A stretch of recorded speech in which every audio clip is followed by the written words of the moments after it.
Hi, everyone. I'm going to be going through the communication PowerPoint today.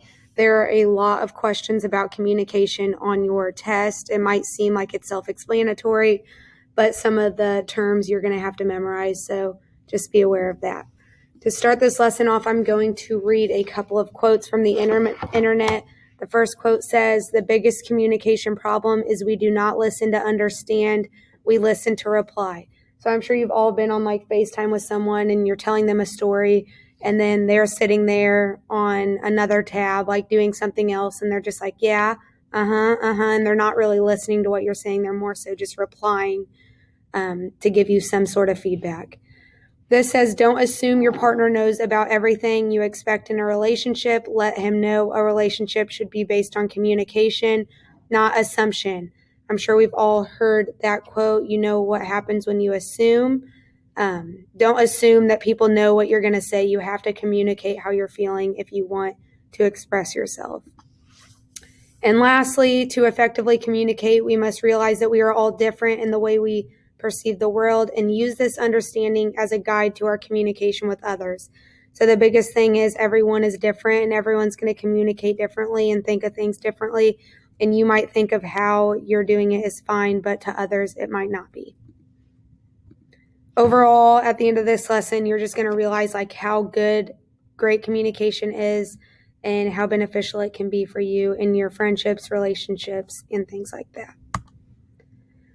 So why should we use good communication? It helps to do the following. Number one, it's going to prevent those misunderstandings from happening. If you're explaining yourself, then you are able to cover yourself and prevent those misunderstandings. It also helps to build healthy relationships. If you're feeling some type of way, you should tell someone about it, and that will help build the rapport in your relationships. And then also it helps to express yourself. There is one-way and two-way communication. If you're thinking of one-way communication, think about a one-way street. Information is only going in one direction. It's going from the sender to the receiver, kind of like what I'm doing right now. I'm giving you guys information and I'm not giving you guys time to talk. That would be one-way communication. Two-way communication, however, is where we kind of want to be.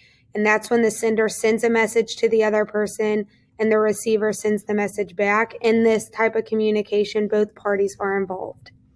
You do need to know the difference between one-way and two-way communication. The next are I statements. I'm sure all of you have heard of an I statement. You probably learned about it in middle school health. It's basically a statement that expresses your feelings but doesn't blame or judge the other person. So if you're feeling some way about something, instead of saying like, you always do this, and blaming them, you are saying, I feel this way when you do this, and you're letting them know like, this is how I feel about it. So when you're using you statements, you're blaming the other person. So you'd say something like, you're always snapping other people, you're doing this.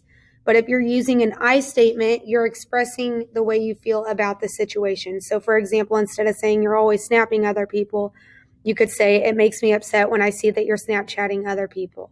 And then I'm letting that person know I feel this way about it, and they can choose to do with that information what they want. So typically, if you were in class, we would practice writing our own I statement just to like make sure that you understood. So basically, you would write an I statement based on the following situation. You were supposed to hang out with your friend and you are already ready to leave. All of a sudden, you get a text saying that they can't hang out anymore. So you're already ready, and then all of a sudden your friend cancels their plans. What I statement would you use in this situation? Just sit there and think about it for a second.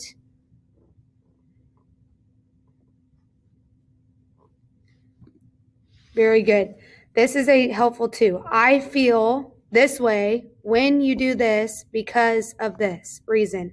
So then 3 volunteers would share their responses. Obviously, a good response would, I feel frustrated when you cancel plans last minute because I've already gotten ready. And then they can respond back to you. And if they care about your feelings, obviously they'll care about what you have to say. So are I statements practical in the real world? Yes or no? Usually I ask this in class. Most people say no, because nobody really cares if you're going to say, I feel this way when this happens. However, if they actually do care about your feelings, they're going to take into account the way you feel in that situation. The next concept we're going to talk about is negotiation. You probably heard about negotiation, like if you're trying to sell something online, like you're going to negotiate a price. So if I'm selling my Apple Watch for $150 online and I put it up for $150, somebody can slide up and say, hey, I'll buy it for $120. And so they're trying to negotiate the price. And basically, this is a discussion that you're having with someone else to reach an agreement. And then with negotiation comes compromise. And what compromise is it's when you settle an argument by coming to a mutual agreement. So maybe I said 150, they said 120, and then we go back and forth, and then we agree that they'll pay 135 for the watch. We're having a discussion and we're coming to an agreement that we're both okay with, that we're both going to settle with. Basically, in this situation, you're looking at both sides and you're finding that acceptable solution. In this situation, you might accept less than what you want. So that person wanted it for 130, I wanted it for 150, or whatever the situation was. But we came to an agreement. Maybe I didn't get my 150 and they didn't get their 130, but regardless, there was an outcome associated with that. So another example is your parents say you need to be home at 10. You have a discussion and you suggest that you come home with 11, and then you're going to compromise and you'll come home at 10:30. This doesn't always work, okay, especially if someone has more authority over you, but it's worth a shot. So why is compromise a good solution to conflict? Like, why should we come to a mutual agreement? Number one, you're going to have a solution that everyone's content with. So no matter what, we're going to be content with the solution.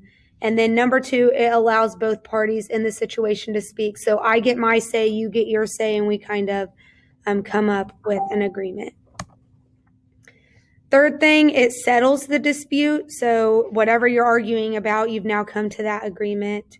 So those are all good things that come when we compromise. The big thing that you need to know about is the 3 different ways that we communicate, okay? There are 3 different ways that we communicate. Number one, you could be a passive communicator. So someone approaches you with a situation and you are passive about that situation. This is a style of communication where you have a pattern of avoiding expressing your feelings. So they come to you with something and you kind of just ignore it, or you put it off, or you don't really say anything. That would be passive. The second one is aggressive. This is a method of expressing your needs or desires that does not take into account the feelings of others. So if you are an aggressive communicator, someone comes to you with a problem, you are going to get loud with them, you are going to get rude and inconsiderate with them. You're not thinking about how they feel in that situation. And then the last one is assertive. And assertive is the type of communication we want to shoot for. You are expressing positive and negative emotions in an open, honest, and direct way. So it's not passive, you're not avoiding it. It's not aggressive, you're not being rude about it. You're expressing your needs in a very open, honest, and direct way. I'll give you some examples here in a minute. People who bully and disrespect others, if you're looking at these 3 types of communication, they're obviously going to be aggressive communicators. So here is an example of how you would be passive in a situation. If someone cuts in front of you in line, you're not going to say anything. You're being passive. You're avoiding it. If your best friend tells someone else one of your secrets, you are going to not say anything to your friend, but you're going to internally tell yourself, I'm never going to tell them a secret again. And then if your boss asks you to work late for the 3rd day in a row, you'll probably agree, but then deep down you're going to feel worried about finishing your homework. Those are all passive responses.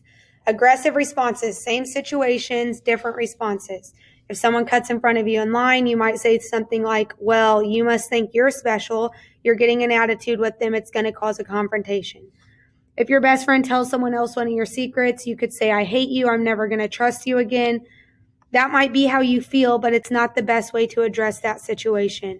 And then if your boss asks you to work late, you could call them inconsiderate and say that you don't even like working there. It's obviously not going to have a good outcome.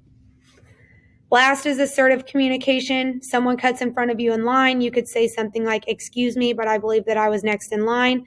You're telling them, hey, I was next in line. Please excuse me. If your best friend tells one of your secrets, you could use an iMessage. It really hurt me that you told my secret. Please don't repeat my secrets again. So you're expressing the way you felt about the situation. And then last, if your boss asks you to work late, you can say, sorry, I can't work tonight. I have a lot of homework to do. So you are confronting the situation and letting them know your honest, open, and direct response.